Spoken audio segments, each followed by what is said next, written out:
Kanglei to Jena Mapuno Bukurum Jering, a Sigi Manipuri Marubi Pauker update Bijake Hanba Pauda, Kuki militants in a Sandin village ship Amahana Hotnaramle Maki loinabi para pukhre. Ngarang maski tang tampang inumidawaram da Kuki kulai paibasing na Sandin district manung chanba Rabalal village gi sipuna hana hotnaramle aduga mahaki loinabi para pukhre. Thongadu anal ren ruwan tangbi sakpi karong branch na kanmamong na condemn tawi hari. Pawasin makatan hari bana apa makan gi kusukulai paiba Kuki militant ni singnaba miyoy mangarom na ngarang numidawaram Rabalal village gi sip sungpi ngaramarumbu hana honakibane. Kulai paiba miyoy sing aduna ngarang numdang pung telom taba matamda village ship asigi mayumda changlaki matam adura maki loinabi aduchu imungda lei Kuki kulai paiba sing aduna village ship asigi imungda namduna changsinna bo honarakiba adura village ship ngaram lungna madubu thingduna mahaki imung manungbu asoy ngam thondana bonaki matam aduda Kuki kulai paiba sing aduna nongmai kapsilakibane thong adu ship asigi punsida hatke haiba am yauna tamna sathakibane thawdodi matung takda Kuki kulai paiba sing aduna village ship asigi loinabi adu pharaga mapana ngaina leiba gari amada haplaga pukibane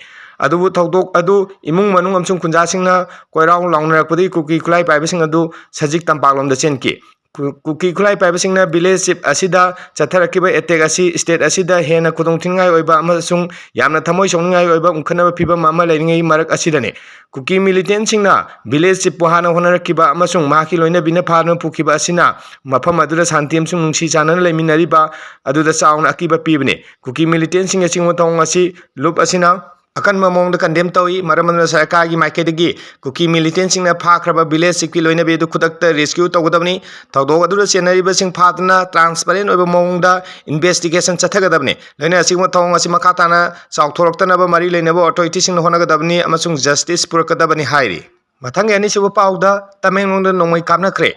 ngasai upung nipan makarom taba matamda Tamenglong district ki Tawsem police station gi manung chanba NIS 37 Imphal Jirban lambi gi sarukta leiba new kai phun paida ZUF amadi NSN IM ani gi marakta kan mamong na nongmai kapnakre nakal ani gi marakta nongmai kapnakbe tawdu aduna maram oirga manang nakpada leiba khunja singa ki tujungba phawna badai saphagda mafam singna lanjena ki tawdu aduda nakal ani makki oina kayana so apan yaukrabage haibdudi press na phangbang amdri hairi Mathang yahun suba pauda Pakistan ki nuclear kulai US ki oina khudong thingai oire Pakistan da leiba nuclear kulai sing US ki khudong thingai soiden lagani haina America gi National Intelligence Director Tulsi Gabbard na section wapam thamlakre malem da chauna hongba lagliba sigi matung ina nuclear kulai matik chan leiba North Korea Russia amli China sing leibak sing amatoina punsinnaba hojik amna kan honari kaigi damak nuclear kulai leiba leibak sing asina punsinnaba honarak habchi aso wahang amani America na Iran chathariba lana si nuclear kulai thamba yaroi haibadagine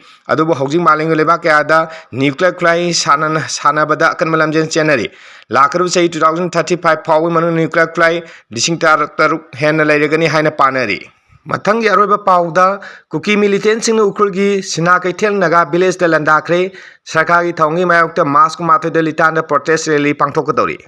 Ukul district ta Kuki amsung tangkulani gi makta ungkanabi chang asi lepten hengalagli ngarang nungthilsu Kuki militant sing ukul gi sina kaithel naga village da RPG yauna aphaba makal gi nomai sing sina duna akan momong da landakre adumakpu thawdo aduda kana amta de so pan yaukhide marakse tangkun nagalong na sarkar ni region ada santi prona hona bagi mahutta karimta thoksadra leire haina yaning da phongdo mask ma thoida litana protest leine chalagani han lauthokre hairi pawsing loining asi di Manipuri paw pija matang silosin jige thank you